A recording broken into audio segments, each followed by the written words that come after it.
Hello नमस्कार विद्यार्थी मित्रांनो. आज आपण खूप दिवसानंतर एका व्हिडिओसह आलेलो आहोत. सध्या आपले रिव्हिजन प्लॅन चालू असल्यामुळे थोडंसं वेळ कमी मिळत आहे व्हिडिओ बनवायला. आजचा व्हिडिओ बनवण्याचा मुख्य उद्देश असा आहे की जे आपलं संडेला एक सेशन झालं होतं लाईव्ह, ठीक आहे. त्या सेशनमध्ये बरेच विद्यार्थी ॲबसेंट होते लाईव्हमध्ये.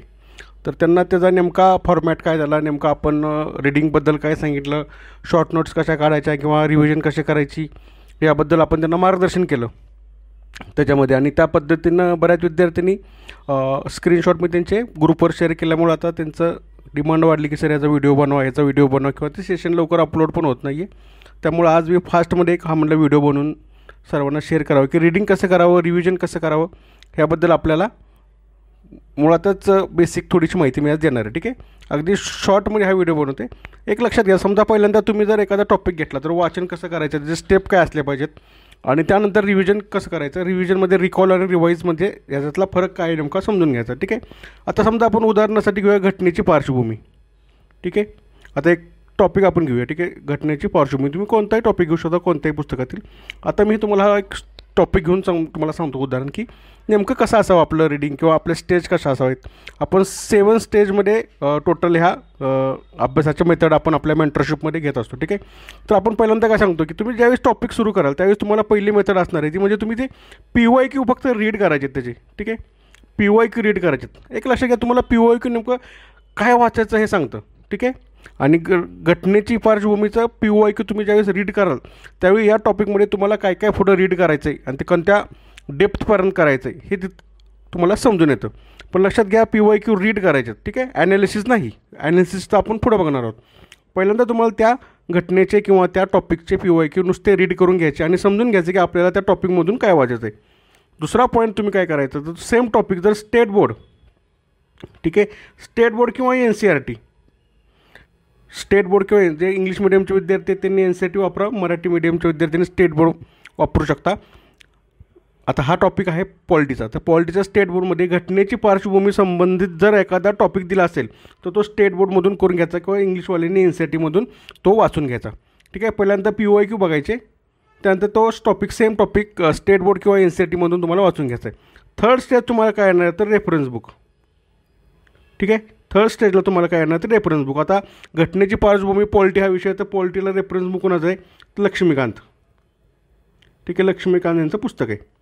तर तुम्हाला ते लक्ष्मीकांत यासाठी वापरायचं आहे. त्या पुस्तकातून तुम्हाला हा टॉपिक काय करायचा आहे, कवर करायचा आहे, ठीक आहे. पहिल्यांदा PYQ रीड करायचे, त्यानंतर तोच टॉपिक तुम्हाला स्टेट बोर्ड किंवा NCERTमधून वाचायचा आहे. त्यानंतर तुम्हाला स्टेट बोर्ड वाचून झाल्यानंतर तुम्हाला रेफरन्स बुककडे जायचं आहे. तुम्हाला रेफरन्स बुककडे लगेच जायचं नाही. आणि हे झाल्यानंतर चौथी स्टेज तुमची काय असणार आहे. आता तुम्हाला असं वाटलं की हा खूप वेळ लागेल, पण ही असं मी तुम्हाला सांगतो त्यामुळे तुम्हाला खूप वेळ वाटेल, पण ॲक्च्युअली तुम्ही ज्यावेळेस कराल त्यावेळेस तुम्हाला ते पटकन होईल. त्यानंतर तुम्हाला काय करायचं आहे तर त्याच्या नोट्स काढायच्यात.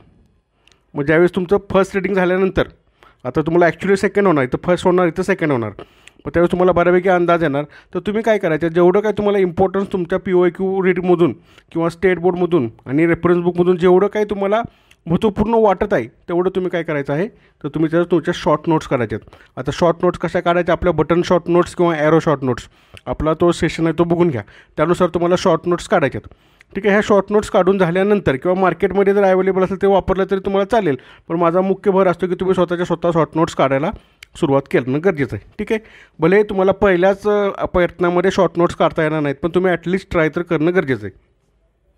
त्यानंतर पाचवा कोणता येतो, पाचवा येतो PYQ ॲनालिसिस, ठीक आहे. पाचवा कोणता येतो मुद्दा तर PYQ ॲनालिसिस तुम्हाला करायचं आहे. इथं रीड करायचं आहे, इथं फक्त वाचायचं आहे, इथं PYQचं ॲनालिसिस करायचं आहे. ॲनालिसिस करायचं म्हणजे काय, घटनेच्या पार्श्वभूमीवर आत्तापर्यंतचे प्रश्न विचारले त्यामध्ये कोणत्या पद्धतीचे प्रश्न आहेत, त्याचा ट्रेंड काय आहे, नेमकं ह्याच्या पुढचे प्रश्न कशा पद्धतीचे येऊ शकतात ह्याचं प्रेडिक्शन वगैरे तुम्हाला PYQ ॲनालिसिसमध्ये करावं लागणार आहे. PYQ ॲनालिसिसचा सुद्धा आपला एक सेशन आहे वेगळा, तो सुद्धा बघू शकता किंवा मी आत्ता जे सांगतो तेवढं लक्ष देऊ नाही का, ठीक आहे. ह्यामध्ये काय बघायचं तर प्रश्न कशा पद्धतीचे विचारलेले आहेत, त्याचा ट्रेंड काय आहे, त्यांचा प्रश्न विचारण्याचा ट्रेंड काय आहे. म्हणजे उदाहरणार्थ ते समित्या त्याचे अध्यक्ष विचारतात का, समित्या त्याचे उद्देश विचारत आहेत का, तो एखाद्या समितीमधील सदस्यांची नावे विचारत आहेत, हा ट्रेंड तुम्हाला लक्षात घ्यायचा आहे PYQ ॲनालिसिसमधून. आणि त्याच पद्धतीने काय करायचं आहे की तुम्हाला तो व्हॅल्यू ॲडिशनमध्ये टाकायचा आहे आपल्या नोट्समध्ये. PYQ ॲनालिसिस झाल्यानंतर प्रेडिक्टेबल करायचं की कोणते प्रश्न आता येऊ शकतात. आत्तापर्यंत ह्या टॉपिकवरती कोणते कोणते प्रश्न विचारलेले आहेत, मग आत्ता नेक्स्ट तुम्हाला आता काय विचारू शकतात याचा एक अंदाज घ्यायचा आहे. ठीक आहे, हे झाल्यानंतर PYQ ॲनालिसिस झाल्यानंतर जे काही तुम्हाला नवीन मटेरियल सापडेल जे की तुमच्या शॉर्ट नोट्समध्ये नाही, त्यामध्ये काय करायचं तुम्हाला व्हॅल्यू ॲडिशन करायची.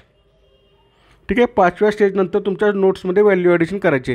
ज्या तुम्ही एवढ्या 3 स्टेजवरनं ज्या काही शॉर्ट नोट्स काढलेल्या आहेत त्या PYQ ॲनालिसिसनंतर त्यामध्ये काय होणार आहे, व्हॅल्यू ॲडिशन होणार. त्यामुळे तुमच्या नोट्स बऱ्यापैकी कंप्लीट होणार आहेत किंवा बऱ्यापैकी व्हॅल्यू ॲडिशन केल्यामुळे त्या वर्थ इट होणार आहेत. ठीक आहे, त्यानंतर 6वी स्टेज कोणती असणार आहे, 6वी स्टेज असणार आहे आपली ती म्हणजे असणार आहे रिव्हिजन.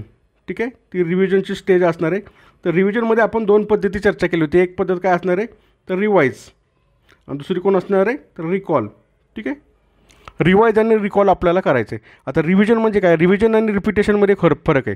तेच वाचत बसणे, तेच करत बसणे, ह्याला काही रिव्हिजन म्हणता येत नाही. रिव्हिजनमध्ये तुम्हाला पहिल्यांदा काय करायला लागतं, रिवाईज काय करायचं की तुम्ही जे आत्तापर्यंत जे काही तयार केलेलं आहे, म्हणजे ह्या नोट्स केले असतील, त्यामध्ये व्हॅल्यू ॲडिशन केलं असेल किंवा PYQ केलं असेल, ते तुम्हाला पुन्हा एकदा शांत चित्तेने वाचून घ्यायचे, म्हणजे बारीकाईने ते समजून घ्यायचे, काही गोष्टी त्यातल्या पाठ करायच्यात. ठीक आहे, अशा पद्धतीने तुम्हाला पहिल्यांदा काय करायचं, रिवाईज करायचं आहे. रिवाईज झाल्यानंतर जे काही तुम्ही वाचलं असेल त्यातला एक सब टॉपिक घेऊन तो टॉपिक वाचून शांतपणे डोळे मिटून तो आठवण्याचा प्रयत्न करायचा. ठीक आहे, आठवणे. ठीक आहे, आठवणे हे महत्त्वाचं लक्षात ठेवा. आठवायचा आहे, तो डोळे बंद करून आठवायचा किंवा कोणाला तर सांगायचं सरळ किंवा सांगणे, तो सांगणे. मला समजा घटनेची पार्श्वभूमीमध्ये मी जर असं तुम्हाला सांगितलं की समित्या, घटना निर्मिती साठी असणाऱ्या समित्या. आता एकदा का तुम्ही ह्या समित्या वाचून घेतल्या, समजा ह्या समित्या वाचून घेतल्या घटना निर्मिती समजतात, तर त्याला काय म्हणतात, त्या रिवाईज झालेले. मग त्या शॉर्ट नोट्स तुम्ही वाचल्या, व्हॅल्यू ॲडिशन त्याच्यावर वाचलं, त्याच्यावरची PYQ ॲनालिसिस केलं. आता ह्या समित्या वाचून झाल्यानंतर तुम्हाला काय करायचं, रिकॉल. म्हणजे समित्या वाचून झाल्या की 2 मिनटं गॅप घ्यायचा आणि ते डोळे मिटून तुम्हाला कोणकोणत्या समित्या होत्या, त्याचे अध्यक्ष कोण होते, ते सदस्य कोण होते, त्या समितीचा उद्देश काय होता, या बारकाईने गोष्टी आठवण्याचा प्रयत्न करायचा आहे. ठीक आहे, ह्याला काय म्हणायचं, रिकॉल. रिवाईज आणि रिकॉल केल्यानंतर तुमचं रिव्हिजन होणार आहे, तोपर्यंत तुमचं रिव्हिजन प्रॉपर होणार नाही, हे लक्षात घ्यायचं मुद्दा. ठीक आहे, अशा पद्धतीने तुम्हाला हा रिवाईज आणि रिकॉल करायचा आहे. आता त्यानंतर जो 7वा मुद्दा येतो, ठीक आहे, जो 7वा मुद्दा येतो तो आहे टेस्टचा, की तुम्हाला टेस्ट द्यायच्यात. हे सगळं झाल्यानंतर तुम्हाला काय करायचं आहे, टेस्ट करायचे. म्हणजे ज्या काही तुमच्या क्लास तुम्ही लावले असतील, कुठं आपली फक्त मेंटरशिप असते, तर समजा तुम्ही क्लास लावले असतील, समजा तुम्ही टेक्स्टबुकला असाल तर तुम्ही त्याचे क्लास असतील किंवा तुम्ही इतर कोणत्या अकॅडमीला असाल, तर त्याच्या टेस्ट सिरीज तुम्हाला जर उपलब्ध झाल्या तर त्या टेस्ट सिरीज ह्या टॉपिकच्या सोडवायच्यात. आजकाल मार्केटमध्ये टॉपिकनुसार बऱ्याच टेस्ट अवेलेबल आहेत, तर ह्या टेस्ट सोडवायच्या. ह्या टेस्टमधून जर एखादा प्रश्न असा वाटला की तुमच्या स्टेट बोर्डमध्ये वाचण्यात नाही आलेला किंवा रेफरन्स बुकमध्ये सुद्धा वाचण्यात नाही आला किंवा PYQ ॲनालिसिस करून सुद्धा त्यामध्ये नाही आला किंवा माझ्या नोट्समध्ये ऑटोमॅटिकली त्यामुळे आलेलं नाही आहे, तर त्यामुळे काय करतं, टेस्ट झाल्यानंतर ह्याच्यामध्ये पुन्हा व्हॅल्यू ॲडिशन करायचं. नोट्समध्ये हे तुमचा 3rd टाईम व्हॅल्यू ॲडिशन असणार आहे. ठीक आहे, 3rd टाईम म्हणजे first notes, second value addition after PYQ analysis, 3rd analysis after test. हे सर्व झाल्यानंतर ह्या नोट्स तुमच्या परफेक्ट असणार आहेत त्यावेळेस, कारण तुम्ही ह्याच्या परफेक्ट नोट्स तुम्ही अवेलेबल केलेले आहेत. ठीक आहे, मग ह्या नोट्स तुमच्या काय करायला पाहिजे, तुम्ही रिपिटेशनवर त्या वाचायच्या, ह्याचे रिपिटेशन द्यायचे. ह्या वाचून रिकॉल करण्याचा ह्या नोट्स प्रयत्न करतात. मग इथं रिपिटेशन आणि रिकॉल. ठीक आहे, इथं 2 स्टेज वापरायच्या. हे व्हिडिओ तुम्ही पुन्हा सारखं बघा, त्याच तुम्हाला एक स्टेज काढणार आहेत. ह्या स्टेजने गेलात तर तुमच्या घटनेची निर्मिती उदाहरणासाठी आपण टॉपिक घेतलेला तो टॉपिक पूर्ण होणार आहे. तुम्ही अशा कोणतेही टॉपिक घ्या, राष्ट्रपती घ्या किंवा परकीय व्यापार घ्या किंवा सजीवांची वर्गीकरण घ्या, कोणताही टॉपिक घ्या, तुम्ही अशाच पद्धतीने करावं लागणार आहे. एक लक्षात घ्या, यशाला शॉर्टकट नाही आहे. ठीक आहे, शॉर्टकट नाही आहे. तुम्हाला असं वाटेल की नाही आम्ही डायरेक्ट रेडीमेड मार्केटमधील ह्या नोट्स उचलतो आणि तेवढ्यात वाचतो किंवा आम्ही डायरेक्ट लेक्चर बघतो, आम्ही तेवढंच बघतो, तर अजिबात तसं काही करू नका. ह्या फक्त तुम्हाला मी रीडिंगचे स्टेज सांगितलेलं आहे. ह्याच्यामध्ये तुम्ही एक व्हॅल्यू ॲडिशन अजून करू शकता की संबंधित टॉपिकचा यूट्यूबवरून किंवा तुमचा क्लास जर तुम्ही लावला असेल, ठीक आहे, तर यूट्यूबवर तुम्ही ह्याचा व्हिडिओसुद्धा बघू शकता. या व्हिडिओमध्ये जर एखादी काही नवीन इन्फॉर्मेशन मिळाली तीसुद्धा तुम्ही या नोट्समध्ये व्हॅल्यू ॲडिशन करू शकता. लक्षात घ्या, प्रत्येक टॉपिकच्या आपल्या सेपरेट नोट्स असणं गरजेचं आहे आपल्या स्वतःच्या, जेणेकरून आपल्याला यश मिळून जातं. मी परत सांगतो, यशाला शॉर्टकट नाही. आपल्या मेंटरशिपमध्ये ज्या पद्धतीने आपण सर्व गोष्टी करून घेत आहोत त्या करा. मला वाटते आज आहे 16 जुलै. ठीक आहे, तर आपले 3 दिवस झालेले आहेत रिव्हिजनचे. आपल्याला लवकरात लवकर रिव्हिजन कंप्लीट करायचे आहेत. आपला 100 डेजचा बेसिक प्लॅन हा झालेला आहे. आता आपण कशावर आलो, आपण आपली 6 स्टेज चालू आहे रिवाईज आणि रिकॉलची. ठीक आहे, सर्वांना शुभेच्छा. हा व्हिडिओ सर्वांनी बघा, आपल्या विद्यार्थी मित्रांना पण शेअर करा, आवडल्यास लाईक करा, नाही केलं तरी काही प्रॉब्लेम नाही. थँक्यू.